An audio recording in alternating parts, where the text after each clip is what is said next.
వీటిలో బ్రేకింగ్ చూస్తున్నాం. ఏపీలో చంద్రబాబు నాయుడు అరెస్ట్ చేయడం సంచలనం రేపుతుంది. పోలీసులు రాష్ట్ర వ్యాప్తంగా టీడీపీ నేతలను హౌస్ అరెస్ట్ చేశారు. చంద్రబాబు అరెస్టుతో ఎలాంటి ఉద్రిక్తతలు చోటు లేకుండా పోలీసులు ఈ విధంగా ముందస్తు చర్యలు చేపట్టారు. అలాగే ఎలాంటి అల్లర్లు జరగకుండా భారీగా పోలీసులు మోహరించారు. మరోవైపు చంద్రబాబు అరెస్టును నిరసిస్తూ నారా లోకేష్ నిరసన వ్యక్తం చేశారు. కోనసీమ జిల్లా పొడలాడ శుభం గార్డెన్స్ దగ్గర లోకేష్ నిరసనకు దిగారు. ఏకంగా కింద కూర్చుని ఆయన ఆందోళన తెలిపారు. అయితే ఆ శుభం గార్డెన్స్ పరిసరాల్లో కూడా పోలీసులు భారీగా మోహరించారు. ఈ క్రమంలోనే రాచోలు సీఐ గోవిందరాజు లోకేష్ మధ్య తీవ్ర వాగ్వాదం చోటు చేసుకుంది.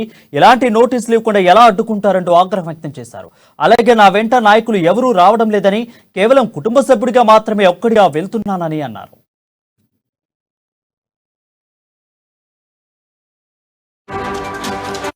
నన్ను అడ్డుకునే హక్కు మీకు ఎవరు ఇచ్చారంటూ ప్రశ్నించారు. చంద్రబాబు అరెస్టుకు నిరసనగా క్యాంపు సైట్ వద్ద తన బస్సు ముందే లోకేష్ కూర్చొని ఆందోళన తెలిపారు. మరోవైపు మీడియాను కూడా లోకేష్ బస్సు చేసినటువంటి ప్రాంతానికి రానికుండా పోలీసులు ఆంక్షలు విధించారు. ఇదిలా ఉండగా శనివారం తెల్లవారుజామున స్కిల్ డెవలప్మెంట్ కేసులో చంద్రబాబును ఏపీ సిఐడి పోలీసులు అదుపులోకి తీసుకున్నారు. అయితే అరెస్టు సమయంలో చంద్రబాబు నాయుడుతో సహా ఆయన లాయర్లు, సిఐడి అధికారుల మధ్య వాగ్వాదం చోటు చేసుకుంది. ఎఫ్ఐఆర్ నమోదు చేయలేదని, స్కిల్ డెవలప్మెంట్ స్కామ్ లో నా పేరు ఎక్కడ ఉందో నిరూపించాలని చంద్రబాబు నాయుడిని అధికారులు అడిగారు. ఇలాంటి ఆధారాలు లేకుండా ఎలా అరెస్టు చేస్తారంటూ ప్రశ్నించారు.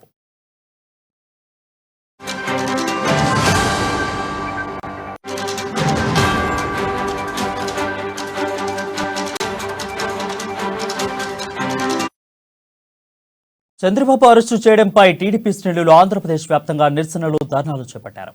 వైసీపీ ప్రభుత్వ తీరుకు వ్యతిరేకంగా నినాదాలు చేశారు. దీంతో ఏపీ వ్యాప్తంగా ఉద్రిక్త పరిస్థితులు ఏర్పడ్డాయి. వైసీపీ ప్రభుత్వ ప్రజాస్వామ్యానికి విరుద్ధంగా ప్రవర్తిస్తుందని, కుట్రపూరితంగానే చంద్రబాబును అరెస్ట్ చేశారని పెద్ద ఎత్తున ఆందోళన చేశారు. దీనిపై మరింత సమాచారం మా ఇన్పుట్ ఎడిటర్ శ్రీనివాస్ లైవ్ ద్వారా అందిస్తారు. శ్రీనివాస్, చెప్పండి, ప్రస్తుతం అక్కడ పరిస్థితి ఎలా ఉంది?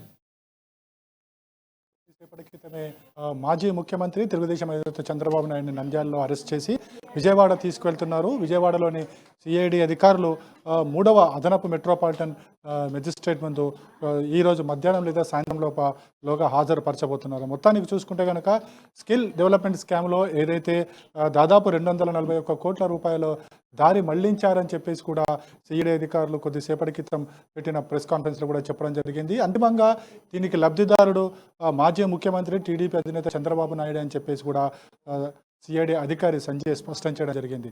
ఏదైతే ఈరోజు ఉదయం నుంచి కూడా అనేక నాటకీయ పరిణామాల మధ్య మాజీ ముఖ్యమంత్రి చంద్రబాబు నాయుడు అరెస్ట్ చేయడం జరిగింది. అదే సమయంలో చంద్రబాబు నాయుడు అరెస్టు నేపథ్యంలో ఆయన కుమారుడు లోకేష్ కలిసేందుకు ప్రయత్నించినప్పుడు కూడా పోలీసులు ఆయన కలవనీయకుండా అడ్డుకోవడం జరిగింది. దీంతో లోకేష్ కూడా నిరసనకు దిగడం జరిగింది. మొత్తంగా ఏపీ మొత్తం కూడా అన్ని జిల్లాల్లో కూడా తెలుగుదేశం శ్రేణులు రోడ్ల మీదకి రావడం జరిగింది. నిరసనలు, ప్రభుత్వ దిశబొమ్మలు దగ్ధం చేస్తున్న పరిస్థితి కనిపిస్తుంది. అదేవిధంగా ముందస్తు చర్యల్లో భాగంగా పోలీసులు కూడా ముఖ్య నేతలందరినీ కూడా హౌస్ అరెస్ట్ చేయడం జరిగింది. ఇక స్కిల్ డెవలప్మెంట్ స్కామ్కి సంబంధించి చూసుకుంటే కనుక A1గా మాజీ ముఖ్యమంత్రి చంద్రబాబు నాయుడు A1గా సిఐడి అధికారులు చేర్చడం జరిగింది. A2గా అచ్చెన్నాయుడిని, అదేవిధంగా మాజీ మంత్రి గంటా శ్రీనివాసరావుతో పాటు ఆయన కొడుకుని కూడా అరెస్ట్ చేయడం జరిగింది. అయితే సిఐడి అధికారులు చెప్తున్న దాని ప్రకారం చూసుకుంటే కనుక ఏదైతే కొన్ని షెల్ కంపెనీల ద్వారా మొత్తం 241 కోట్ల రూపాయలు ప్రజాధనం అంతా కూడా మాజీ ముఖ్యమంత్రి చంద్రబాబు నాయుడు ఖాతాల్లోకి జమ అయిందని చెప్పేసి కూడా వాళ్ళు స్పష్టం చేయడం జరిగింది. ఇక ఈ కేసుకు సంబంధించి చూసుకుంటే కనుక ఈ కేసు 2019లోనే జిఎస్టీ దాడుల నేపథ్యంలోనే వెలుగు చూడడం జరిగింది. పూణేలో జిఎస్టీ అధిక దాడులు చేసినప్పుడు ఈ షెల్ కంపెనీని గుర్తించడం జరిగింది. వీటిని వెలికి తీసేంలోనే ఈ స్కిల్ డెవలప్మెంట్ కార్పొరేషన్ ఏదైతే ఈ స్కామ్ పాల్పడింది ఇవన్నీ బయటికి రావడం జరిగింది. నకిలీ ఇన్వాయిస్లతోని దాదాపు 241 కోట్ల రూపాయలు చేతులు మారాయని చెప్పేసి, ఈ చేతుల హవాలా ద్వారా అది తిరిగి రాష్ట్రానికి వచ్చాయని చెప్పేసి కూడా గుర్తించడం జరిగింది. దీంట్లో సీరియస్ ఇన్వెస్టిగేషన్ తర్వాత ఈ ముడుపులన్నీ కూడా చంద్రబాబు నాయుడుకి సంబంధించిన ఖాతాల్లోకి వెళ్ళాయని చెప్పేసి కూడా సిఐడి అధికారులు పూర్తిగా నిర్ధారించిన తర్వాతనే అరెస్టు చేసినట్లు కూడా వాళ్ళు స్పష్టం చేయడం జరిగింది. దాదాపు 17 కేసులు చంద్రబాబు నాయుడు మీద ఐపీసీ, అదేవిధంగా సిఆర్పిసి సెక్షన్స్ ప్రకారం నమోదు చేయడం జరిగింది. ముందుగా సిఆర్పిసి సెక్షన్ 50 ప్రకారం చంద్రబాబు నాయుడుకి నోటీస్ ఇవ్వడం జరిగింది. ఆ తర్వాత ఈ కేసుకు సంబంధించి దాదాపు 17 సెక్షన్లు అంటే 120B, అదేవిధంగా 166, 167, అదేవిధంగా 418, 420 అలా చూసుకుంటూ పోతే దాదాపు 17 సెక్షన్ల కింద ఐపీసీ సెక్షన్ 117 సెక్షన్ల కింద కేసులు నమోదు చేయడం జరిగింది. కొద్దిసేపటి క్రితమే చంద్రబాబు నాయుడు నంద్యాల నుంచి విజయవాడ తరలిస్తున్నారు. మధ్యాహ్నం కానీ సాయంత్రం కానీ మెజిస్ట్రేట్ ముందు హాజరుపరచబోతున్నారు. అయితే ఈరోజు శనివారం కావడంతో ఒకవేళ రిమాండ్కి పంపిస్తే కానీ ఈరోజు రేపు చంద్రబాబు నాయుడు జైల్లో ఉండాల్సిందే. సోమవారం నాడు బెయిల్ పిటిషన్ కూడా మూవ్ చేసే అవకాశాలు ఉన్నాయి. మొత్తానికి సిఐడి అధికారులు అందించిన సమాచారం మేరకు చూసుకుంటే కనుక ఏదైతే సిమెంట్స్ కంపెనీతోని చంద్రబాబు నాయుడు ప్రభుత్వం వచ్చిన 4 నెలల్లోనే ఒక ఒప్పందం కుదుర్చుకుంది. స్కిల్ డెవలప్మెంట్ పేరుతో ఒక ప్రాజెక్ట్ని 3,305 కోట్ల ప్రాజెక్ట్ని ఇక్కడ ఒక ప్రాజెక్ట్ని స్థాపించాలని చెప్పేసి నిర్ణయించుకుంది. దీంతో సిమెంట్స్ అనే కంపెనీతో ఒక ఒప్పందం కూడా చేసుకుంది. దీనికి సంబంధించి ఒక జీవోను కూడా విడుదల చేయడం జరిగింది. ఈ జీవో ప్రకారము ఏదైతే సిమెంట్స్ కంపెనీ 90%, అదేవిధంగా రాష్ట్ర ప్రభుత్వం వాటా 10% కింద ఉండాలి. అదేవిధంగా సిమెంట్స్ కంపెనీ 10 అమౌంట్ విడుదల చేసిన తర్వాత రాష్ట్ర ప్రభుత్వం 10% అమౌంట్ విడుదల చేయాలని చెప్పేసి జీవోలో పేర్కొన్నారు. కానీ కొద్ది రోజుల తర్వాత ఈ జీవోను పక్కకు పెట్టి జీవోకాన్ని కూడా తిలోదకాలు ఇచ్చి ఒక ఎంఓయూను కుదుర్చుకున్నారు. ఈ ఎంఓయూలో ముందుగా రాష్ట్ర ప్రభుత్వం తన వాటా కింద 10% అమౌంట్ను విడుదల చేయడం జరిగింది. ఈ 10% విడుదలనే 10% అమౌంట్ దాదాపు 370 కోట్ల పైచిలుకు ఉంటుంది. ఈ 370 కోట్ల పైచిలుకులో 241 కోట్ల రూపాయలు చేతులు మారి అది వివిధ షెల్ కంపెనీల ద్వారా విదేశాలకు వెళ్ళి అటు నుంచి తిరిగి చంద్రబాబు ఖాతాలోకి మళ్ళాయి అని చెప్పేసి కూడా సిఐడి అధికారులు గుర్తించడం జరిగింది. ఆ షెల్ కంపెనీల కూడా వాళ్ళు కేసులు నమోదు చేయడం జరిగింది. ఏదైతే వికాస్ కన్విల్కర్ అనే డిజైన్ టెక్ కంపెనీ ద్వారా ఇదంతా కూడా అమౌంట్ అంతా ట్రాన్సాక్షన్ జరిగిందని చెప్పేసి కూడా సిఐడి అధికారులు గుర్తించడం జరిగింది. అయితే ఈ జిఎస్టీ దాడుల నేపథ్యంలోనే ఈ ఏదైతే స్కిల్ డెవలప్మెంట్ స్కామ్కి సంబంధించి అంతా కూడా వెలుగులోకి చూడడం జరిగింది. అయితే కొద్ది రోజుల క్రితమే మనకి ఇన్కమ్ ట్యాక్స్ అధికారులు చంద్రబాబు నాయుడుకి నోటీసులు పంపించడం జరిగింది. 118 కోట్లకు సంబంధించి ట్యాక్స్ పే చేయలేదు. ఈ అమౌంట్ అంతా కూడా వివిధ రూపాల్లో చంద్రబాబు అకౌంట్కి చేరుకుందని చెప్పేసి కూడా ఆ నోటీసులో పేర్కొనడం జరిగింది. ఈ నేపథ్యంలోనే సిఐడి తన విచారణను ముమ్మరం చేసి ఎవరైతే ఈ అమౌంట్ ట్రాన్సాక్షన్లో పాల్పడ్డారో చంద్రబాబు నాయుడు పిఏ పెండ్యాల శ్రీనివాస్తో పాటుగా మరొక షెల్ కంపెనీకి సంబంధించి ఏదైతే డిజైన్ టెక్ సంబంధించిన వికాస్ కన్విల్కర్ అనే వ్యక్తి ద్వారా ఈ రెండు కూడా ట్రాన్స్ఫర్ జరిగాయని చెప్పి వారికి నోటీస్ ఇచ్చే ప్రయత్నం చేసింది.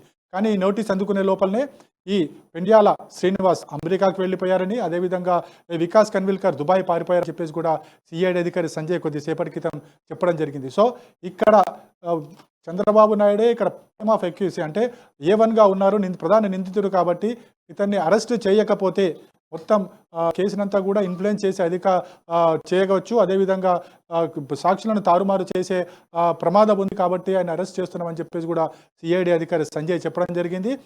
ఈరోజు ఉదయం నాటకీయ పరిణామాల మధ్య చంద్రబాబు నాయుడు అరెస్ట్ చేశారు. ఉదయం 6 గంటలకు అరెస్ట్ చేసిన తర్వాత ఆయనకు ఆరోగ్య పరీక్షలు నిర్వహించిన తర్వాత ఆయన నేరుగా విజయవాడకు తరలిస్తున్నారు. విజయవాడ ఇప్పటికీ మార్గ మధ్యంలో మరికొద్ది సేపట్లో విజయవాడ చేరుకుంటారని చెప్పేసి కూడా అధికారులు చెప్తున్నారు.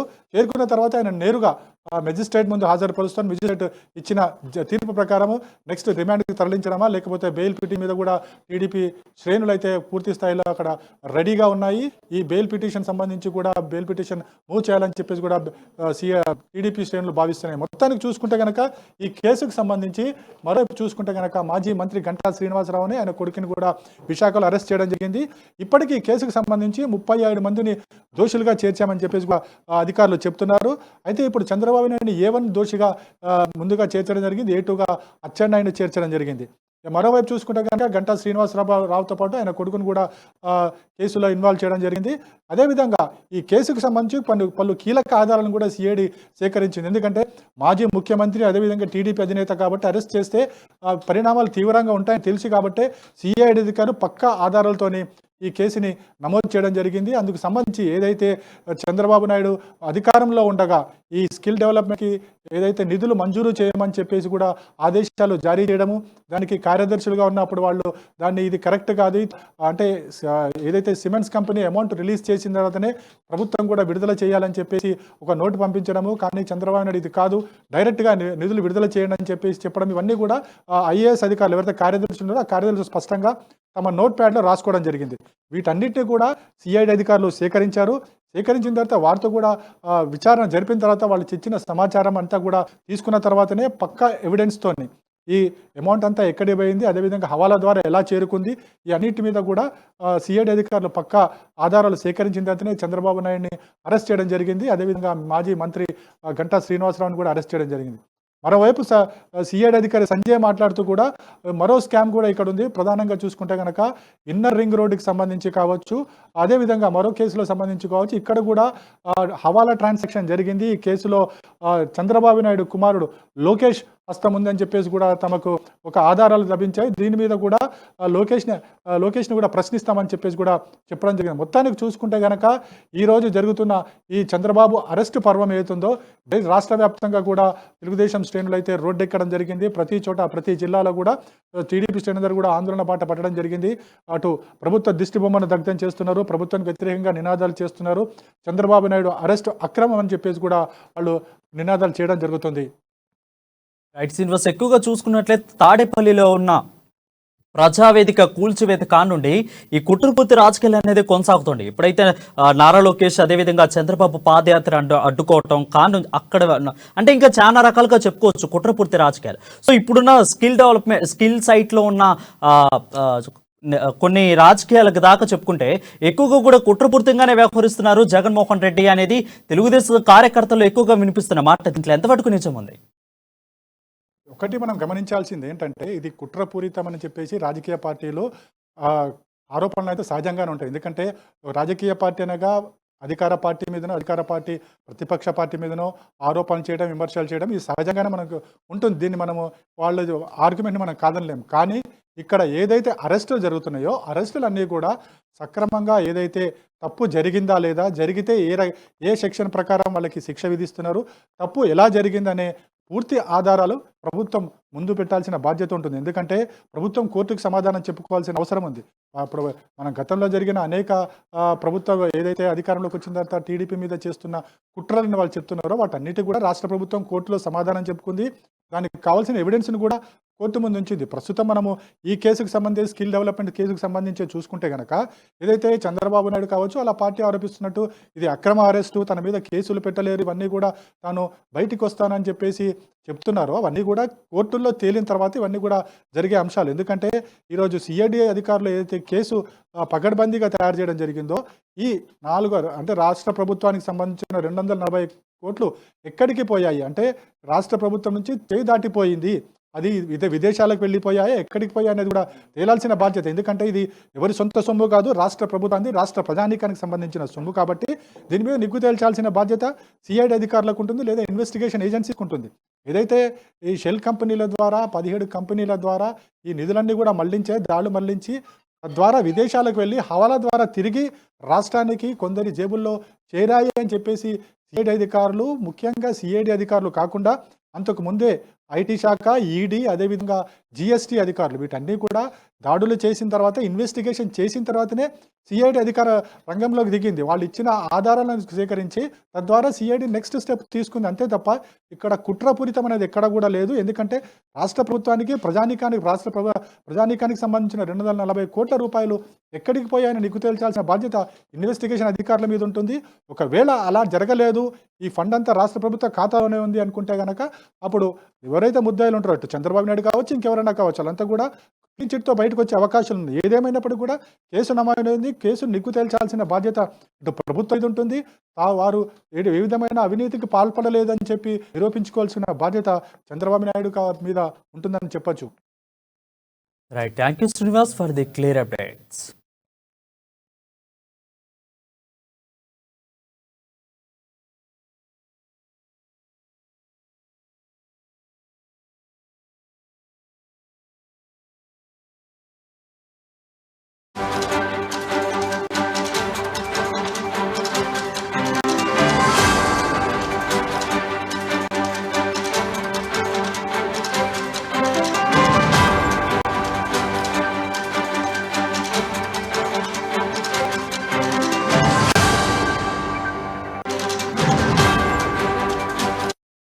న్యూస్ చూస్తున్నాం. ఏపీలో చంద్రబాబు నాయుడిని అరెస్ట్ చేయడం సంచలనం రేపుతుంది. పోలీసులు రాష్ట్ర వ్యాప్తంగా టీడీపీ నేతలను హౌస్ అరెస్ట్ చేశారు. చంద్రబాబు అరెస్టుతో ఎలాంటి ఉద్రిక్తత చోటు చేసుకుండా పోలీసులు ఈ విధంగా ముందస్తు చర్యలు చేపట్టారు. అలాగే ఎలాంటి హల్లాల్లో జరగకుండా భారీగా పోలీసులు మోహరించారు. మరేపు చంద్రబాబు అరెస్టును నిరసిస్తూ నారా లోకేష్ నిరసన వ్యక్తం చేశారు. కోనసీమ జిల్లా పొడలాడ శుభం గార్డెన్స్ దగ్గర లోకేష్ నిరసనకు దిగారు. ఏకంగా కింద కూర్చుని ఆయన ఆందోళన తెలిపారు. అయితే ఈ శుభం గార్డెన్స్ పరిసరాల్లో కూడా పోలీసులు భారీగా మోహరించారు. ఈ క్రమంలోనే రాజోలు సిఐ గోవిందరాజు, లోకేష్ మధ్య తీవ్ర వాగ్వాదం చోటు చేసుకుంది. ఇలాంటి నోటీసులు ఇవ్వకుండా ఎలా అడ్డుకుంటారంటూ ఆగ్రహం వ్యక్తం చేశారు. అలాగే నా వెంట నాయకులు ఎవరూ రావడం లేదని, కేవలం కుటుంబ సభ్యులుగా మాత్రమే ఒక్కడిగా వెళ్తున్నానని నారా లోకేష్ అన్నారు. దీనిపై మరింత సమాచారం మా ఏపీ నుండి మా ప్రతినిధి రవికిరణ్ అందుబాటులో ఉన్నారు. రవికిరణ్, చెప్పండి.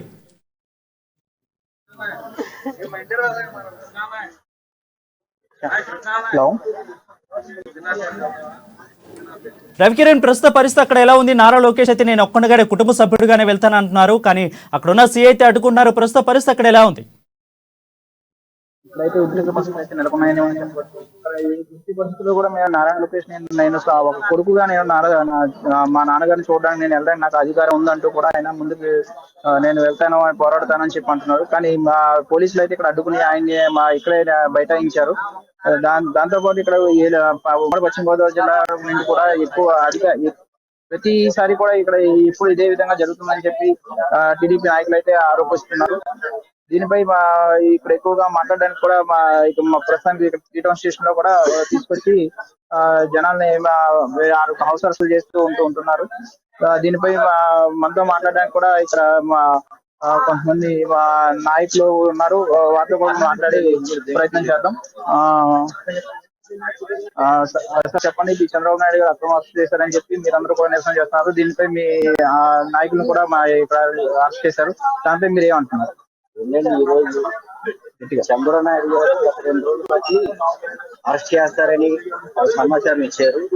మరి దుర్మార్గపు ప్రభుత్వం చర్యలు ఎప్పుడో 2021లో జరిగిన ఏదైతే ఉందో ఈ కేసుని ఇప్పుడు బహిరంగ పరచడం, లేనిపోయిన సెక్షన్లు పెట్టి ఈ రోజున అతి దారుణంగా, అంటే చంద్రబాబు నాయుడు కాకుండా ఏ నియోజకవర్గం కార్యకర్తల్ని టీడీపీ ఇన్ఛార్జీలు కూడా అరెస్ట్ చేయడంలో కూడా మామూలుగా పోలీసులు కూడా తమదైన శైలిలో కూడా విరుచుకుపడటం కార్యకర్తల మీద, ఇవన్నీ చూస్తుంటే చాలా దౌర్భాగ్య పరిస్థితిలో ఉంది రాష్ట్రం. మరి ఇలాగ కనుక కొనసాగినట్లయితే ఈ ఆంధ్రప్రదేశ్ రాష్ట్రంలో ఉండదు, మరో బీహార్ కన్నా దారుణంగా తయారయ్యే పరిస్థితులు ఉన్నాయి. మరి ఇప్పటికైనా సరే రాష్ట్ర ప్రజలందరూ మేల్కోవాలి. ఏదైతే విజనున్న నాయకుడు చంద్రబాబు నాయుడు గారు 40 సంవత్సరాల అనుభవం గల వ్యక్తి, ఆ వ్యక్తిని ఈ రోజున మరి ఎంతోమంది వైఎస్ రాజశేఖర రెడ్డి గారు 26 సార్లు సీట్ చేసిన తర్వాత కూడా ఏమి చేయలేని పరిస్థితుల్లో అప్పట్లో ఉంటే, మరి జగన్మోహన్ రెడ్డి సైకో పాలన, సైకో తీరు, ఏదైనా సరే చంద్రబాబు లోన పంపించాలి అనే విధానంతోనే లండన్ లో ఉండి కుట్రపూరితమైన చర్యలు చేస్తూ ఈ రోజున ఆంధ్ర రాష్ట్రంలో ప్రతి సామాన్యుడికి కూడా బయటికి తిరగలేనటువంటి పరిస్థితి తీసుకొచ్చిన ఘనత చరిత్ర వైఎస్ఆర్ కాంగ్రెస్ పార్టీ జగన్మోహన్ రెడ్డి గారికి చెందుతుందని తెలియజేస్తూ, మరి ఇటువంటి దుర్మార్గం పనులు ఇటు ముందు కూడా చేస్తారు, చేయబోతారని కూడా స్పష్టంగా తెలియజేశారు. దానికి నిరసనగా మేము ప్రతి ఏలూరులో కూడా ఎక్కడికి పడితే అక్కడ మీ నిరసన కార్యక్రమం చేయడం, ధర్నాలు చేయడం జరిగింది. ఇది ఒక గుణపాఠం. రానున్న రోజుల్లో తెలుగుదేశం పార్టీ అధికారంలో రావడానికి తథ్యం. ఎందుకంటే ప్రజలందరూ గమనిస్తున్నారు, ఇది కక్షపూరితమైన చర్య. చంద్రబాబు నాయుడు ఏ రకమైన సరే లోన పెట్టాలన్న ఉద్దేశపూర్వకంతోనే ఈ చర్య చేపట్టారు. ప్రజలందరూ గమనిస్తున్నారు. త్వరలోనే రానున్న రోజుల్లో ప్రజా తీర్పు వైఎస్ఆర్ సిపికి చెంపచెట్టుగా వచ్చే తీర్పు ఉంది. ఇది చాలా తప్పు నిర్ణయం చెప్పేసి తెలియజేస్తున్నాం. ఇది ఇక్కడ ఉన్న పరిస్థితి. అయితే ఈ అక్రమ అరెస్ట్ అనేది చాలా ఘోరంగా చేశారు. ఇది ఎప్పటి నుంచో 100 సంవత్సరాల నుంచి ఉన్నది, కానీ ఇప్పుడు దాకా పట్టించుకోలేదు అన్న పరిస్థితి అయితే ఇక్కడ కనిపిస్తుంది. చార్జ్షీట్ లో చేశారు. సో ఈ 31 పేర్లు ప్రజలకి సుపరిచితులేనా? ఆ పేర్లలో ఎవరెవరు ఉన్నారు? వాళ్ళ పేర్లు ఏమైనా బయటకు వచ్చినాయా? ఏమి లేవు సార్, ప్రస్తుతానికి అయితే ఇంకా పేర్లు అయితే సార్.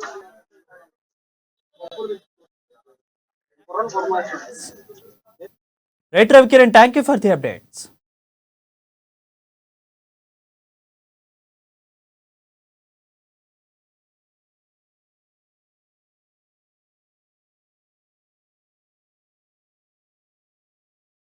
కామన్ సిటిజన్ కూడా ఫండమెంటల్ రైట్ ఉంది. ఎందుకు అరెస్ట్ చేశారో చెప్పాల్సిన బాధ్యత ఉంది. నేను ఆ మాట అడిగాను, ప్రైమా ఫేసి చూపేయమన్నాను, నా తప్పే ఉంది చెప్పమన్నాను. అవన్నీ మేము చెప్పాం, తర్వాత మాట్లాడుతాను ప్రశ్నించారు. రాత్రి వచ్చిన వాళ్ళు ఇప్పటి వరకు దేనివల్ల ఏ తప్పు చేశారో చెప్పకుండా నన్ను అరెస్ట్ చేసి తీసుకుపోయే పరిస్థితికి వచ్చారు. చాలా బాధేస్తుంది. ప్రజలందరికీ విజ్ఞప్తి చేస్తున్నా, కార్యకర్తలకు విజ్ఞప్తి చేస్తున్నా, 4.5 సంవత్సరాలుగా నేను పోరాడుతూనే ఉన్నా, ప్రజా సమస్యలపైన పోరాడుతున్నా. ఈ రోజు ఈ ప్రజా సమస్యలపైన పోరాడుతూ ఉంటే నన్ను అరెస్ట్ చేసి జైల్లో పెట్టాలని చెప్పి ఉద్దేశంతో తీసుకుపోతున్నారంటే చాలా బాధాకరం. దీన్ని నేను చాలా తీవ్రంగా ఖండిస్తున్నాను. చెప్పు దెబ్బతిన్నారు మేము అనకూడదు, కానీ ఎన్నిసార్లు చెప్పు దెబ్బతిన్నా సరే వాళ్ళకి బుద్ధి జ్ఞానం రాలేదు. ఈసారితో తప్పనిసరిగా బుద్ధి జ్ఞానం వస్తుంది. రేపు చంద్రబాబు నాయకత్వంలో తెలుగుదేశం పార్టీ పునర్వైభవంగా రేపు చంద్రబాబు ముఖ్యమంత్రి అవుతారు. ఇలాంటి తప్పుడు పనులు చేసే వాళ్ళందరూ కూడా తాట తీయడం మాత్రం తప్పదు. ఈ మీ తెలుగుదేశం కంటంతో ఖండిస్తున్నాం. చంద్రబాబు నాయుడు ఎన్ని చేసినా ఆయన నిప్పు. గత 45 సంవత్సరాలు 3 సార్లు ముఖ్యమంత్రి చేశారు, 3 సార్లు ప్రతిపక్ష నాయకుడు చేశారు. ఇవాళ దేశ నాయకుడిగా ఆయన పేరు పొందారు. విదేశాలు కూడా ఆయన ఎంతో పేరు ఉంది. అలాంటి వ్యక్తిని ఏదో విధంగా ఏదో